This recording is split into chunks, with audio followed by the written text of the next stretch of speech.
Good morning po, another day, another chicken vlog. For today's video, magpapaligo muna po tayo ng ilan nating mga manok, yung mga matagal na natin hindi napapaliguan dahil maganda po ang init ngayon at malapit na po tayong umalis. Hindi na po natin yan magagawa, kaya habang may pagkakataon ay akin na pong paliligon muna yung ating ilang Brahma tsaka yung iba nating manok na nakatago. So po, samahan niyo po ako.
Kasi ito nga pala isa nating blue hen, yung inahin ng ating mga alagang sisiw ay nagmo-molt. Yan oh, naglalaga sa kanyang lebo.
So yun nga guys, ang ating mga napaliguan.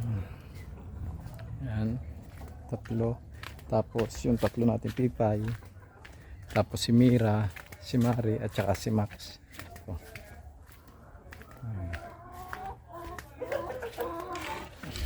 yan, ang ating napaliguan.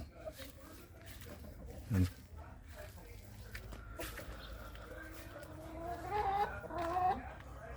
Yan.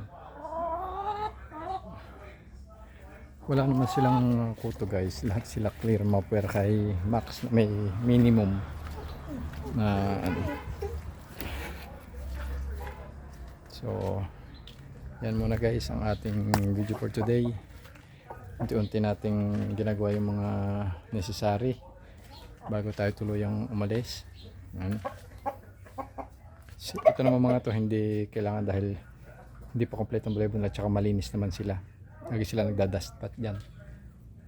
Yan, sina Mimi. Tsaka yung ating mga Rhode Island hindi pa kailangan. Sina Mokoy naman naglalaga sa balahibo kaya hindi natin maliliguan basta-basta. Tapos si Moka naman ay nangingitlog kaya hindi natin siya liliguan. So yan na po muna. Maraming salamat.